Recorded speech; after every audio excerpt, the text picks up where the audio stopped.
فرش التراب يضمني وهو غطاء. کوئی شخص یقین کے ساتھ نہیں کہہ سکتا کہ اب حالات کا کیا رخ ہوگا، اس لیے کہ ظاہر بات ہے قرآن مجید میں مستقبل کے بارے میں خود حضور سے کہلوایا گیا، وَإِنْ أَدْرِي أَقَرِيبٌ أَمْ بَعِيدٌ مَا تُوعَدُونَ. لوگوں مجھے معلوم نہیں ہے کہ جس بات کی تمہیں خبر دی جا رہی ہے وہ قریب آ چکا ہے یا دور ہے. وَإِنْ أَدْرِي لَعَلَّهُ فِتْنَةٌ لَكُمْ وَمَتَاعٌ إِلَىٰ حِينٍ. اور میں نہیں جانتا، ہو سکتا ہے اللہ کچھ اور مہلت دے دے تمہیں اور کچھ اور آزمائش جو ہے اس کے لیے تمہارے لیے کوئی اور مہلت عطا فرما دے، ہو سکتا ہے. تو میں بھی کسی دعوے سے نہیں کہہ رہا، لیکن دو امکانات ہیں. امکان نمبر ایک کیا ہے؟ ابھی عالم اسلام کا ایک سالڈ بلاک ہے جو یہودی ورلڈ آرڈر کی نگاہوں میں کھٹک رہا ہے. میں کھٹکتا ہوں دل یزداں میں کانٹے کی طرح. اگرچہ ان کی اسٹریٹجی کیا ہے؟ ایک ایک کر کے ان کے حصے بکھرے کر کے تیا پانچا کرو. ابھی وہ بلاک کون سا ہے؟ ایران ہے، افغانستان ہے، پاکستان ہے اور روسی ترکستان سے آزاد ہونے والی جو ریاستیں ہیں، یہ ایک سالڈ بلاک. یہ عجمی مسلمان عربی نہیں، عربی گئے، یہ نوٹ کر لیجئے. اس لیے کہ عربوں کو اللہ نے فضیلت دی تھی، محمد ان میں سے تھے صلی اللہ علیہ وسلم، یہ رتبہ بلند ملا جن کو مل گیا. لیکن ساتھ ہی اللہ نے دھمکی بھی دے دی تھی سورہ محمد میں، ان تتولوا یستبدل قوما غیرکم. اگر تم پیٹھ دکھا دو گے اس مشن کو جو ہم نے تمہارے حوالے کیا ہے، تمہیں ہٹائیں گے، کسی اور کو لے آئیں گے.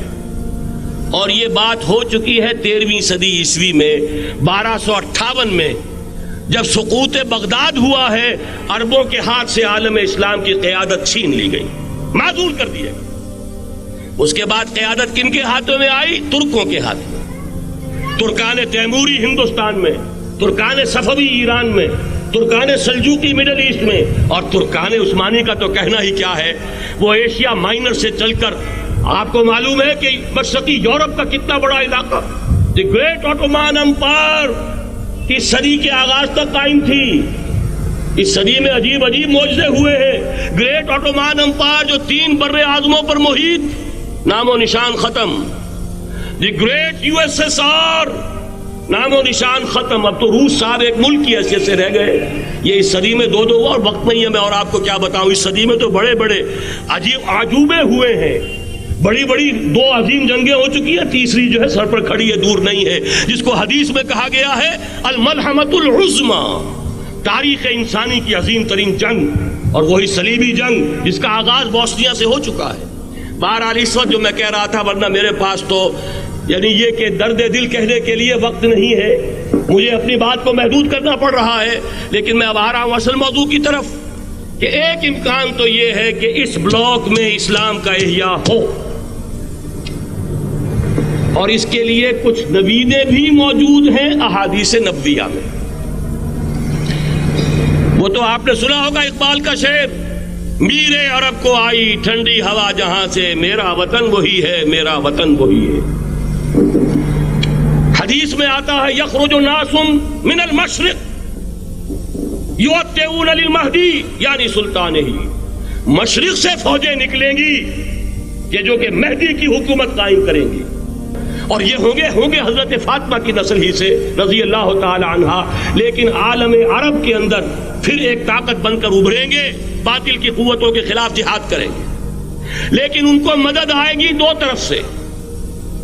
ایک زمینی مدد آئے گی مشرق سے، ایک آسمانی مدد آئے گی. عیسیٰ ابن مریم کا نزول، حضرت مسیح علیہ السلام جو زندہ آسمان پر اٹھائے گئے تھے نازل ہوں گے. اور در حقیقت ان 2 مددوں کے نتیجے میں پھر یہود کا قلعہ قمع ہوگا، اور یہی گریٹر اسرائیل ان کا گریٹر گریو یارڈ بن کر رہے گا، عظیم تر قبرستان بن کر رہے گا.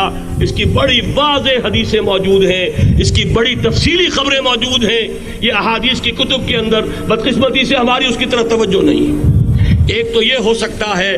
اسی طریقے سے ایک اور حدیث ہے، یخرج من خراسان رایات سود اور یہ مسلم شریف کی روایت ہے، نوٹ کیجئے گا، نہیں ترمذی شریف کی روایت ہے، یخرج من خراسان الآیات سود لا یردها شیء حتی تنصب بإیلیا. اور خراسان حضور کے زمانے میں آج کے افغانستان کا نام تھا. جتنا خون یہاں پر خلوص کے ساتھ دیا گیا ہے اس کی مقدار بھی کم نہیں ہے. یہاں سے خیر برآمد ہوگا. اور دوسری بات اپنے بارے میں نوٹ کر لیجئے، یہ پاکستان، بچا کھچا Pakistan, what remains of Pakistan, یہ اصل میں ہے کیا؟ مولانا بہت خوبصورت انداز میں فرما رہے تھے، یہ 313 نہیں تھے، اسلام تھا. اسی طرح نوٹ کیجئے، پاکستان نہیں ہے، 4 صدیوں کی تجدیدی مساعی کا حاصل ہے. آپ نے کبھی نوٹ کیا ختم نبوت کے بعد اب سب سے اونچا منصب کس کا ہے؟ مجددین. سنن ابی داؤد کی روایت، ان اللہ یبعث فی هذه الامہ علی راس کل 100 عام من یجدد لها دینها. اور نوٹ کیجئے کوئی بات ہے، 1000 برس تک سارے مجدد عالم عرب میں پیدا ہوئے. جیسے ہی دوسرا 1000 سال شروع ہوا، الف ثانی کا مجدد اعظم شیخ احمد سرہندی کہاں تھا؟ صنم خانہ ہند میں. حاضر ہوا میں شیخ مجدد کی لحد پر، وہ خاک کے ہے زیر فلک مطلع انوار، گردن نہ جھکی جس کی جہانگیر کے آگے، جس کے نفس گرم سے ہے گرمی آرار.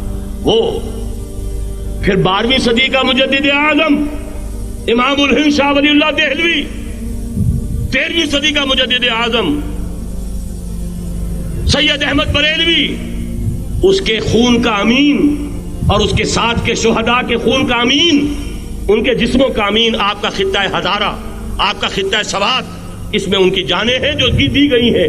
اور وہ نہایت میں آپ سے عرض کر دوں، دور صحابہ کے بعد اتنا خالص اسلامی جہاد پوری مسلمان تاریخ میں نہیں ملے گا جتنا وہ تحریک شہیدین کا. 14ویں صدی ہجری میں شیخ الہند جیسا مجاہد اعظم کہ انگریز نے گرفتار کر کے قید بھی کیا ہے، تو کہاں؟ ہندوستان میں نہیں، کہاں؟ جزیرہ سائرس، کیا نام تھا؟ مالٹا، جزیرہ مالٹا بحر روم میں. اقبال کے نفس سے ہے لالے کی آگ تیز، ایسے غزل سرا کو چمن سے نکال دو. کہیں ہندوستان کی کسی جیل میں ہوا تو شاید اس کے نفس کی گرمی ہی سے کوئی حرارت پیدا ہو جائے. اور اسی صدی میں 14ویں صدی ہجری میں اقبال جیسا مفکر، اسی 14ویں صدی ہجری میں مودودی جیسا مصنف، اسی 14ویں صدی ہجری میں مولانا الیاس جیسا مبلغ رحمہم اللہ، عظیم شخصیتیں. آج پورے عالم اسلام میں آپ کو تبلیغی دوست ملیں گے. یہ کہاں سے شروع ہوئی تحریک؟ دہلی کی ایک چھوٹی سی مسجد سے. وہ مسجد بنگلے والی اب تو بڑی عالیشان ہو گئی ہے، جب وہاں شروع ہوا تھا کام بڑی چھوٹی سی مسجد. یہ سارے کام یہاں کیوں ہوئے؟ پورا عالم اسلام آزاد ہوا، کہیں نعرہ اسلام کا نہیں لگا، کہیں عرب قومیت پر، کہیں کسی اور عصبیت پر تحریکیں چلی ہیں. صرف تحریک پاکستان تھی کہ پاکستان کا مطلب کیا؟ لا الہ الا اللہ. کوئی سبب ہے کہ یہاں قرارداد مقاصد پاس ہوئی، حاکمیت اللہ کی ہے کہ اکبر نام لیتا ہے خدا کا اس زمانے میں. یہ سارا ماضی سامنے رکھیے اور حضور کی دی ہوئی پیشین گوئیوں کا مستقبل سامنے رکھیے. ان دونوں سے ثابت ہوتا ہے اس خطۂ ارضی سے کچھ ہونا ہے.